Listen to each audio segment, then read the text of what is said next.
হে WhatsApp guys, কেমন আছো সবাই? আশা করি সবাই খুব ভালো আছো। র্যান্ডম অ্যানিমেশনে আমরা যে ওয়ান পাঞ্চ ম্যানের সিরিজ শুরু করেছি তার সিজন 2 6 নম্বর এপিসোড সম্পর্কে আজকে আমরা খুব সংক্ষেপে জানবো। তো এই এপিসোডের শুরুতে আমরা দেখি টুর্নামেন্টে সুইরিও আর লাইটেনিং ম্যাক্সের ম্যাচ শুরু হয়ে গিয়েছে। তো লাইটেনিং ম্যাক্স চিন্তা করে সুইরিও কি আসলে অনেক বেশি পাওয়ারফুল হবে, কারণ ও অনেকবারের চ্যাম্পিয়ন, কিন্তু আমি ওর চেয়ে দুর্বল নই, কারণ আমি অনেক বড় বড় মনস্টারদের মেরেছি। তো আমরা দেখি ম্যাচে গিয়ে ম্যাক্স সুইরিওকে তার নতুন টেকনিক ইউজ করবে, সেজন্য সুইরিও মার খাবে, সেজন্য আগেই সে সরি বলে। মানে ব্যাপারটা এরকম, সুইরিও প্লিজ আমাকে ক্ষমা করে দিও, কারণ আমি নতুন একটা টেকনিক ব্যবহার করে তোমাকে একেবারে শুয়ে দেবো। কিন্তু এরপর যখন ম্যাচ শুরু হয় আমরা দেখি সুইরিও এক আঘাতে ম্যাক্সকে চিৎপটাং করে দেয়। মানে ম্যাক্সের এত বড় বড় কথা সব শেষ হয়ে যায়। তো এটা দেখে সবাই চমকে যায়, আর জেনোস ভাবে যে একজন সাধারণ মানুষ ক্লাস এ হিরোকে হারিয়ে দিল। তো এর মানে হচ্ছে পৃথিবীতে এখনো অনেক লোক রয়েছে যারা হিরো নয়, কিন্তু হিরোদের চেয়ে অনেক বেশি স্ট্রং, কিন্তু তাদের ব্যাপারে কেউ যায় না, যেমন আমার মাস্টার সাইতামা। আর ঠিক তখনই জেনোসের ফোন বেজে ওঠে এবং সে হিরো অ্যাসোসিয়েশনের থেকে আসা একটা মেসেজ দেখে। কিন্তু এদিকে আমরা দেখি টুর্নামেন্টে ক্লাস হিরো স্নেকের ম্যাচ আসে এবং সে খুব দ্রুতই ম্যাচ জিতে যায়। আর অন্যদিকে আমরা দেখি টুর্নামেন্টের একটা সিকিউরিটি গার্ড এসে অফিসে বলে, আমাদের এই টুর্নামেন্টের কাছাকাছি অনেক মনস্টার চলে এসেছে, সবাইকে দ্রুত জায়গা খালি করতে হবে, পালাতে হবে। আর তখনই পেছন থেকে দুইবারের চ্যাম্পিয়ন বাকুজান আসে এবং বলে,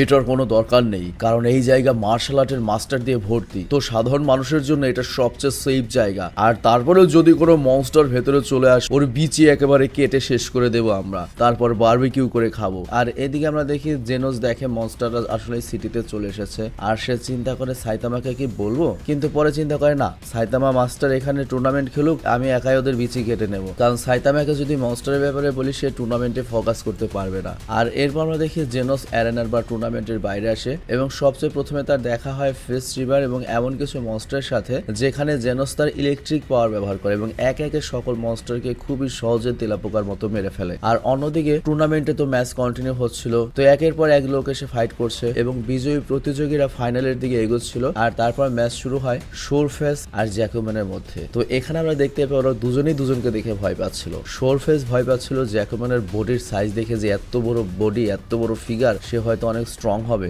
আবার জ্যাকোম্যান আবার শোরফেসের চেহারা দেখে ভয় পাচ্ছিল, ভাবছিল ওর চেহারা যে এত ভয়ঙ্কর, না জানেও কত ভয়ঙ্কর হবে। মানে দুজনেই ঘাবড়ে যায়, কিন্তু শেষ পর্যন্ত যখন লড়াই হয় দেখা যায় শোরফেস জিতে যায়। আর তারপর সে জ্যাকোম্যানের হাত ধরে মাটি থেকে টেনে ওঠায়, যেটা এই টুর্নামেন্টের ইতিহাসে প্রথম। মানে ওদের ভালো দিকটাও আমরা দেখতে পাই। তো এরপর যেটা হয়, শোরফেসের সাথে যে হেরেছে সে অনেক খুশি হয়ে যায় এবং শোরফেসের জয়ে সেও কাঁদতে থাকে, এবং এটা টুর্নামেন্টের প্রথম একটা ভালো দিক ছিল। মানে আজ পর্যন্ত এরকম ঘটনা ঘটেনি যে প্রতিপক্ষকে কেউ মহানুভবতা দেখিয়েছে। আর ওদিকে আমরা দেখি জেনোসকে হেডকোয়ার্টার থেকে লাস্ট একটা মনস্টারকে মারতে পাঠানো হয়, যেখানে জেনোস অনেকগুলো হিরোকে আহত পড়ে থাকতে দেখে। আর তখন সেখানে পড়ে থাকা একটা হিরো বলে, এই মনস্টারটা তোমার কল্পনার চেয়ে শক্তিশালী এবং ফাস্ট, তুমি তাড়াতাড়ি এখান থেকে পালিয়ে যাও। জেনোস বলে, কয় কি রে, ও পাগল নাকি? আর তখনই একটা মনস্টার এসে হুট করে পেছন থেকে ওটা অ্যাটাক করে দেয়। আর জেনোস বুঝতে পারে তাকে সাবধানে থাকতে হবে। আর তখন আমরা দেখি একটা ককরোচ মনস্টার এসেছে, আর সে জেনোসকে লড়াই করার জন্য চ্যালেঞ্জ জানায়। আর অন্যদিকে সাইতামা শোরফেসকে বলে, আসলে আমি তোমার ম্যাচের সময় ওয়াশরুমে হাগু করতে গিয়েছিলাম, যার জন্য তোমার ম্যাচটা দেখতে পাইনি, আমি খুবই দুঃখিত ব্যাপারটার জন্য। তো এর পরের ম্যাচটা ছিল সাইতামা এবং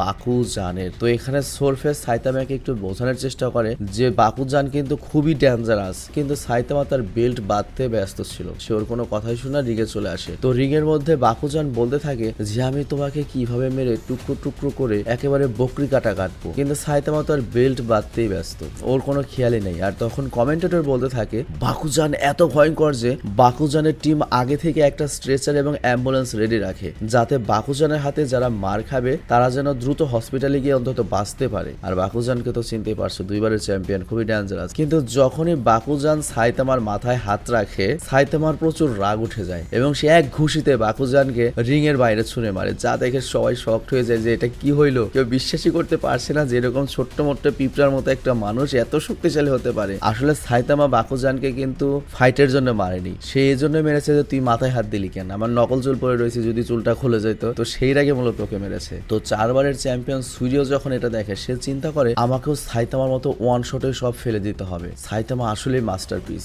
আর এরপরের সিন আবারও পার্কে বসা সেই বাচ্চার দিকে আসে, আর সে টিভিতে খবর দেখে ঘাবড়ে গিয়েছিল যে একে একে সব ছোট বড় হিরোরা আহত হয়ে যাচ্ছিল। আবার এদিকে হিরো অ্যাসোসিয়েশনের ওয়ার্কাররা সব আহত হিরোদের নিয়ে যাচ্ছিল। আর তখন কিছু ওয়ার্কার আমাদের মাইগা হিরো, পাইনাপেল এবং মহিকানের কাছে আসে এবং তাদেরকে জিজ্ঞেস করে, লুচ্চা ডিরেক্টরের ছেলে কোথায়? কিন্তু তারা দুজন বলে, গাঞ্জা খাই গোল পাই না, অগ কথা কেমনে কম, মানুরা তো মার খেয়ে শেষ। তো এই কথা হেডকোয়ার্টার জানতে জানতে পারে যে লুচ্চা ডিরেক্টরের ছেলেকে কিডন্যাপ করা হয়েছে। আর তখন একজন ওয়ার্কার বলে এই লুচ্চা ডিরেক্টর লুচ্চা হইলেও কিন্তু এই কোম্পানির ফান্ডে 70% তার শেয়ার রয়েছে এবং আমাদের উপর থেকে তার বিশ্বাস উঠে গেলে সে কিন্তু টাকা নিয়ে যাবে, হিরো অ্যাসোসিয়েশন কিন্তু বন্ধ হয়ে যাবে, তো তার ছেলেকে আমাদের বাঁচাতেই হবে। কিন্তু এখানে সমস্যা হলো কেউ জানতো না ডিরেক্টরের ছেলেকে নিয়ে যাওয়ার পেছনে কার হাত ছিল। কিন্তু তখন আরেকটা ওয়ার্কার বলে ওঠে এখন আমাদের এসব বলে সময় নষ্ট করার সময় নয়, ডিরেক্টরের বাচ্চাটিকে সেভ করা আমাদের সবচেয়ে বড় দায়িত্ব, আমাদের শহরের সকল হিরোকে উচিত ওকে খুঁজতে পাঠাতে। কিন্তু তখন একজন ফিমেল অফিস ওয়ার্কার বলে সবাইকে যদি আমরা এই কাজে পাঠিয়ে দিই তার মানে হচ্ছে বাকি মনস্টারদের আমরা সুযোগ করে দিলাম শহরের পুরো মানুষদের মেরে ফেলুক, শহর পুরো ধ্বংস করে ফেলুক। মানে অফিসের ভেতরে হট্টগোল লেগে গিয়েছে।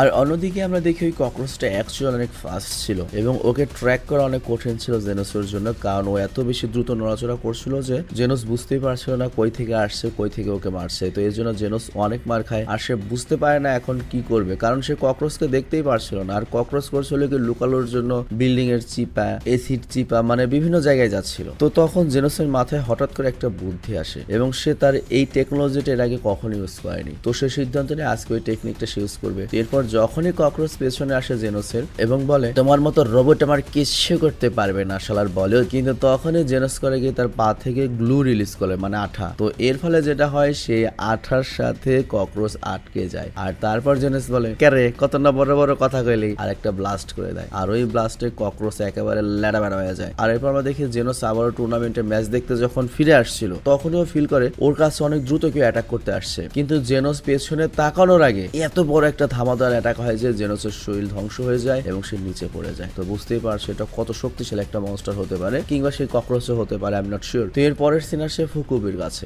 যে সুপার এস নামের একটা ফিমেল মনস্টারের সাথে লড়ছিল। তো সুপার এস ফুকুবির সব লোকজনকে তার বশে নিয়ে নিয়েছিল এবং উল্টো ফুকুবিকে মারতে পাঠিয়ে দেয়। কিন্তু এখানে ফুকুবি ইচ্ছে করলে তার লোকদের মেরে কিন্তু নিজেকে সেভ করতে পারতো, বাট ফুকুবি ওইটাই হিরো না যে সে নিজেকে বাঁচাতে নিজের লোকজনদেরকেই মারবে। তো এই জন্য সে অসহায় হয়ে পিছু হটছিল এবং ওদেরকে থামানোর চেষ্টা করছিল যে তোমরা বশ থেকে বের হয়ে আসো। কিন্তু এই চান্সে সুপার এস করেকে চাবুক দিয়ে ফুবুকিকে অনেক মারে এবং বলে তোর বোন class S rank tornado hero না, আমি এখন তোকে বন্দি বানিয়ে নিয়ে যাব, তারপর আমার সাথে লড়াই করার জন্য তোর বোনকে ডাকবো। এটা শুনে ফুকুবির অনেক রাগ হয় এবং সে আবার সুপার এস এর সাথে লড়াই শুরু করে। তো এখানে ওই ভিলেন মেয়ে সুপার এস ভাবে এত মারার পরও ফুবুকি আবারও লড়াই করতে এসেছে, তার মানে ওর ইচ্ছা শক্তি অনেক মজবুত। কিন্তু ইচ্ছা শক্তি সবকিছু নয়, আমরা দেখি ফুবুকি সুপার এস এর কাছে প্রচুর মার খাচ্ছিল এবং হেরে যাচ্ছিল। আর তখনই হঠাৎ করে ফুবুকি বলে ওঠে তুই আমার বোনের সাথে লড়াই করবি না, এর জন্য তোর আর বেশিক্ষণ অপেক্ষা করতে হবে না। আর তখনই সুপার এস এর পেছনে একটা ব্লাস্ট হয় আর সুপার এস বুঝতে পারে পেছনে যে জিনিসটা আসুক সেই জিনিসটা অনেক শক্তিশালী, অনেক ভয়ঙ্কর এবং অনেক রেগে রয়েছে। আর ফুবুকি বলে এটাই হচ্ছে আমার বোন টর্নেডো, আর আমরা দুই যমজ বোন, তুই আমাকে যে ব্যথা দিয়েছিস সেটা টর্নেডো ফিল করেছে আর এর জন্য অনেক রেগে রয়েছে। তো সুপার এস এর এমনি যে ড্রেস বুঝতেই পারছো,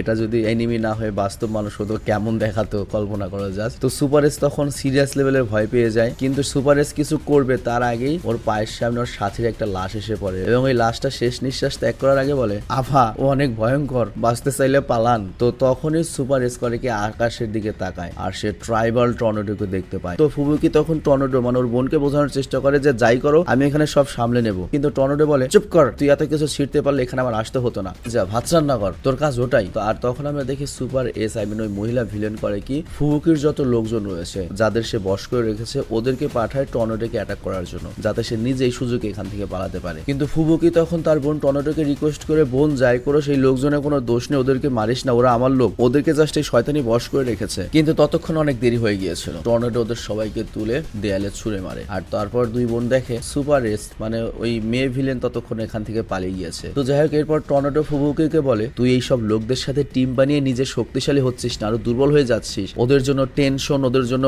মমতা কিংবা ওদের উপর ডিপেন্ডেন্স তোকে আরো দুর্বল করে দিচ্ছে। আর তাছাড়া তুই আমার সময় নষ্ট করেছিস, আমাকে অনেক মনস্টার মারতে হবে। আর এই কথা বলে টর্নেডো সেখান থেকে চলে যায়। আর এরপর আমাদের টুর্নামেন্ট দেখানো হয় যেখানে স্নেক আর সুইডের মধ্যে ম্যাচ হবে। তো স্নেক যেহেতু অলরেডি একটা ম্যাচ খেলেছে সে একটু ক্লান্ত ছিল, আর এখানে উল্লেখ্য তোমরা তো জানো স্নেক কিন্তু একজন হিরো। তো যাই হোক স্নেক কিন্তু নিজেকে অনেক পাওয়ারফুল মনে করতো এবং সে মনে করে আমি অনেক মনস্টারকে মেরেছি, তারপর হিরো অ্যাসোসিয়েশনের চান্স পেয়েছি। আর সুইডও 4 বারের চ্যাম্পিয়ন হোক কিন্তু ও তো আমার মতো হিরো নয়। তো এরপর স্নেক আরো চিন্তা করে যদি হিরোরা না থাকতো কিংবা হিরো অ্যাসোসিয়েশন যদি না থাকতো তাহলে সুইডের মতো নর্মাল মানুষ যারা অনেক শক্তিশালী তারা কি মনস্টারদের থেকে পৃথিবীকে বাঁচাতো? মনে হয় না। তো এদের শক্তিশালী হয়ে লাভ কি? তো এটা বলে সে সুইরিওর উপরেও অ্যাটাক করে দেয়, কিন্তু এতে সুইরিওর তো কিছুই হয় না, কিন্তু স্নেক উল্টো তাকে ভীতি বলে কারণ সে নিজেকে বাঁচাচ্ছে। কিন্তু সুইরিও তখন উত্তর দেয় আমি তোমার সুন্দর মুভস গুলো দেখছি, অনেক ভালো লাগছে মুভস গুলো দেখতে। আর তারপর সুইরিও আরো বলে, দেখো আমি ছোটবেলা থেকে এত স্ট্রং যে আমি 7 বছর বয়স থেকে মার্শাল আর্টের ট্রেনিং করেছি, তো এর ফলে আমি তোমাকে যখন চাই তখনই খুব সহজে হারিয়ে দিতে পারবো। তার আগে তোমার মুভমেন্ট আমি দেখতে চাই। আর আরেকটা কথা, তোমার মতো হিরোদের এখানে থাকার কোনো মানে হয় না, কারণ তুমি থাকো বা না থাকো, যারা বাঁচার এমনিতেই বাঁচবে, যারা মরার এমনিতেই মারবে, এটাই দুনিয়ার নিয়ম। তো